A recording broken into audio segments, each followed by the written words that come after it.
Hello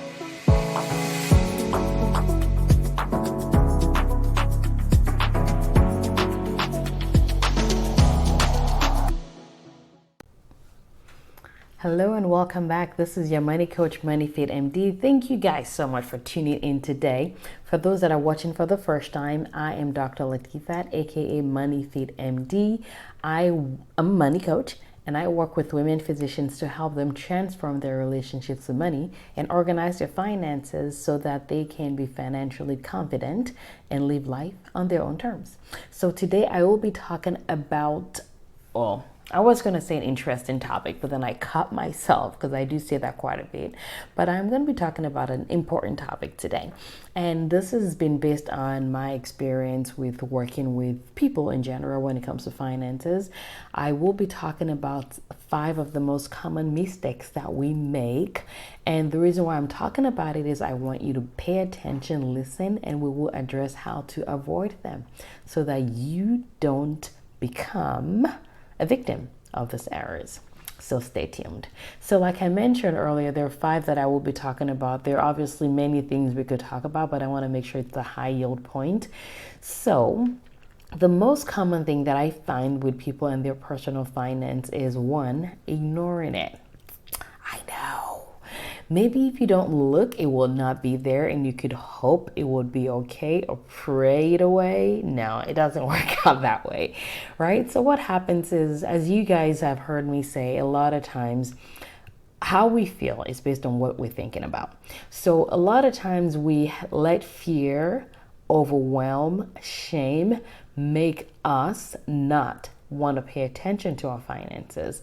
And what happens then is that when we do that, we don't learn what we need to learn. We don't think about what we need to think about. We don't take care of what we need to take care of. So what ends up happening is because of we think things are bad, we think we've made mistakes that are not repairable. What ends up happening then is that we make decisions that we don't want to make.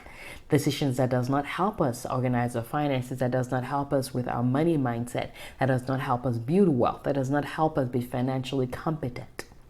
Right? So the first thing again is ignoring it. Most times it's based on fear. It's based on thoughts that's making you feel overwhelmed. So they're very, very important for you to really figure out, why are you doing this? Why are you avoiding it? Why are you ignoring it? Why do you feel the way you feel about your finances? Because I will tell you, what we do, if you're watching this video, you are a highly intelligent, competent professional, right? What we do every day, that's hard. That's crazy. This stuff with personal finance, really not hard. You can learn it, you can do it. But a lot of times we just let our fear and our sense of overwhelm scares us. So number 1 is ignoring it. Don't do that. Do not do that, okay? Number 2 is that we let someone else take care of it. I'm telling you, no one is going to care about your money or your finances as much as you do. If you look at all those NBA stars, you look at the more successful artists and singers and all the stuff, the ones that are the most successful long term are those that actually focus and pay attention to their finances. So you don't have to know everything. You don't have to be 100%. However, the mistake we make is that we leave it all into the hands of a financial advisor. I do not recommend that. I mean, I'm not anti-financial advisors. In fact, probably in the next couple of months or maybe in a year, we will be sitting down with a financial advisor to look at our investments and make sure that we're on track. And I'm not against financial advisors. However, there are certain things that you need to keep in mind when you're looking for a financial advisor, and I will be making a video about that because I think it's a very important topic. But the main thing too is that the more aware you are, the more aware of the options you have, the more educated decisions you can make, the more conversations you can have. I mean, even in clinical practice, if you think about it, when we're talking with our patients, we may have a recommendation, but there are times when they could have another idea that may change your plan overall. So the more you are aware as a buyer, as a user, really, the more optimal the decisions that can be made for you. So how do you do that? Just find one simple personal finance book. It's not complicated. Or write down the topics that you're interested in and tackle it one topic every week or one topic every other week, right? Take it bite size. You don't have to know everything, but you just have to know some bare minimum stuff. But the more you know, the more educated the conversation you can have with your advisor. So don't take all your money and all your finances and trust someone else with it. It's good for you to know how to do it yourself. The next one, which is number 3, is not automating.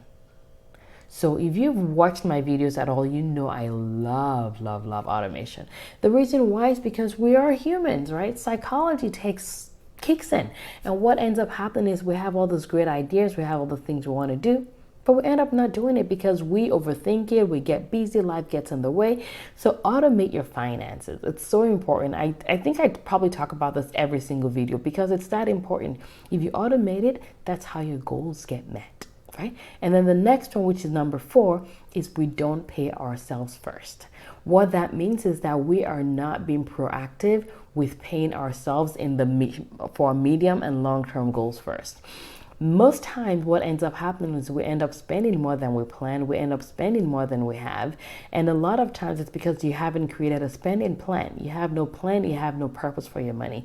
So you end up spending everything, and it doesn't matter how much you earn. What matters is what you're saving. What matters is what you're investing. And what matters is that you're able to spend your money on things that truly add value to your life as opposed to mindlessly. Because I remind people that if I eat a salmon for dinner, lunch, and breakfast every day, after a while, I get tired of salmon, right? So the bottom line is, and you get used to it. It doesn't become, you don't get value from it anymore. You don't feel like you're getting a treat anymore. So keep that in mind when you start to expand your spending, especially when you're going from a lower paycheck to a higher paycheck, you're going from your residency paycheck to attending, or you're getting a pay bump or increasing your income. So that's another thing that I want you to keep in mind. If we don't pay ourselves first, if we don't have a spending plan or know exactly where we want our money to go, what ends up happening is our money goes where we don't want it to go. Okay. And then the last one that I want to talk about is fees. We pay too many fees, and fees could be late payments, overdraft charges, interest, financial advisor fees, expense ratios of our investment. So I want you to start thinking about this because those do eat up your expenses. In fact, I was recently speaking with someone who didn't know that they were paying their advisors almost $1,000 every month that was being taken from their investments. Again, I'm not anti-financial advisors. I think there's discussions about fees should be made directly specific so you can know exactly what you're spending and, you know, make sure you're getting value for it. But anyways, the important thing is that you guys are here, you're watching, and I hope you've learned something today. So make no mistakes. You don't want to make any of those mistakes. If you already are, today is a new day. Find out how to stop them so you can stop leaking money and you can fine tune and excel in your personal finance. Again, it's moneyfitmd@gmail.com. Bye-bye.